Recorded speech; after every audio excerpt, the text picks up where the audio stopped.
नमस्कार दोस्तों, fair knowledge channel में आप सबका फिर से एक बार स्वागत है। दोस्तों, आप अगर बल्ब या फैन या मोटर या आयरन कुछ भी अगर बाज़ार से खरीदने जाएंगे तो वहाँ पर बाज़ार में पूछा जाएगा कि कितने वाट का बल्ब चाहिए या कितने वाट का आयरन चाहिए। मतलब ये जो इंस्ट्रूमेंट है इन सब का रेटिंग जो होता है वो वाट में होता है। लेकिन क्या आपको पता है कि ट्रांसफार्मर का रेटिंग वाट में नहीं होता? तो आज हम लोग इस वीडियो में जानेंगे कि ट्रांसफार्मर का रेटिंग वाट में क्यों नहीं होता, और हम ये भी जानेंगे कि अगर आपके शहर में या गांव में 100 kV का एक ट्रांसफार्मर लगा हुआ है तो उसमें कितने घरों को कनेक्शन दिया जा सकता है ताकि ट्रांसफार्मर ठीक ठाक से चले और उसका लाइफ लॉन्ग हो। तो चलिए शुरू करते हैं आज का ये इंटरेस्टिंग सा वीडियो। दोस्तों, आप सभी जानते हैं कि बल्ब, फैन, मोटर, पंप ये सारे बिजली खर्च करने वाली जो उपकरण है इन सब का रेटिंग हमेशा वाट में होता है। जैसे 9 वाट का बल्ब, 60 वाट का टीवी एट्सेट्रा। लेकिन क्या आपको पता है 9 वाट का बल्ब का मतलब क्या होता है? इसका मतलब होता है कि ये बल्ब अगर कंटिन्यू जलता रहे तो 1 घंटे में 9 वाट बिजली खर्च करेगी। इसी तरह जितना वाट का इक्विपमेंट रहेगा वो इक्विपमेंट 1 घंटे में उतना वाट का बिजली खपत करेगा। लेकिन दोस्तों, ट्रांसफार्मर हो या जनरेटर यानी जो बिजली सप्लाई करता हो उसका रेटिंग कभी भी वाट में नहीं होता, केवीए में होता है। केवीए का मतलब किलो वोल्ट एम्पियर होता है। किलो ज़्यादा कुछ नहीं है, इसका मतलब होता है 1000। ज़्यादा पावर पर दिखाने के लिए किलो का इस्तेमाल होता है।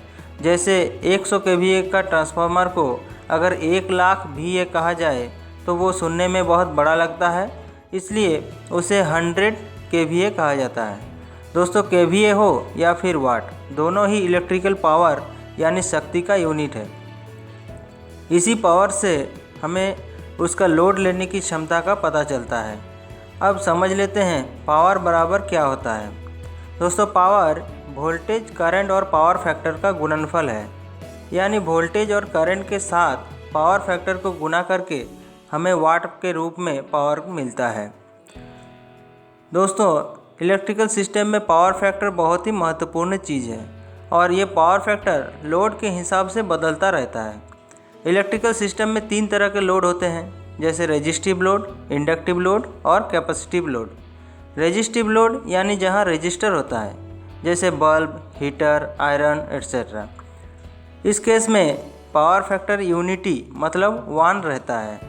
लेकिन इंडक्टिव लोड यानी जहाँ कॉयल रहता है, जैसे fan, motor, drill machine etcetera, इस केस में पावर फैक्टर 1 से घट जाता है, जैसे 0.9, 0.8, 0.7 इस तरह। और इस केस में लाइन लॉस बढ़ जाता है।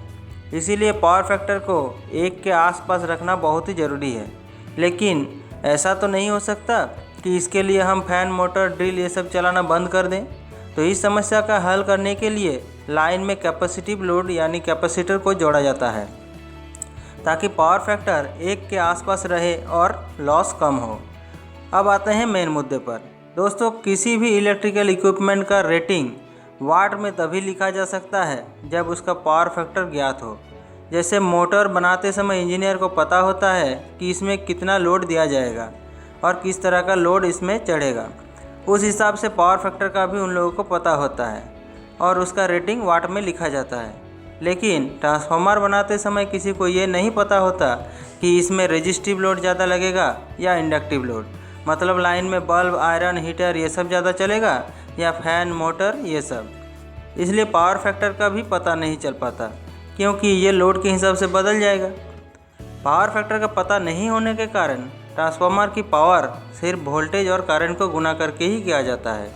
यानी ट्रांसफार्मर के केस में पावर बराबर हो जाएगा वोल्टेज गुना करंट, यानी V गुना A। वोल्टेज को V लिखा जाता है और करंट को A। इसके साथ जब 1000 को गुना किया जाता है तो वो हो जाता है किलो, जिसे K लिखा जाता है। तो पावर बराबर हो गया किलो वोल्ट एम्पियर, यानी KVA।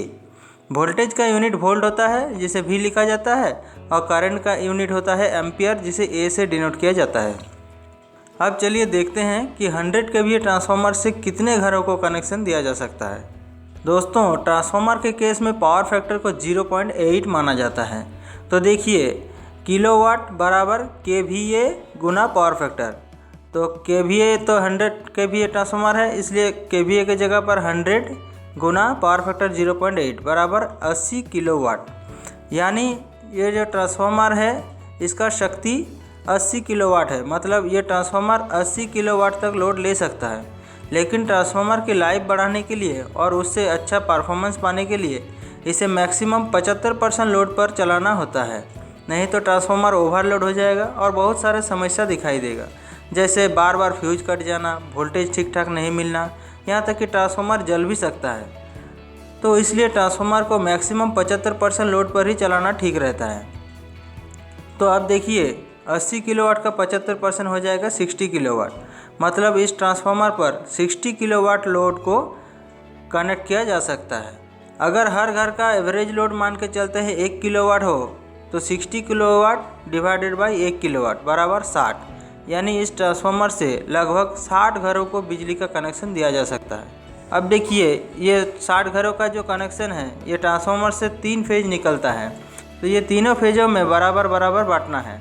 तो हर एक फेज में 60/3 बराबर 20, यानी हर एक फेज में 20 घरों को जोड़ा जा सकता है।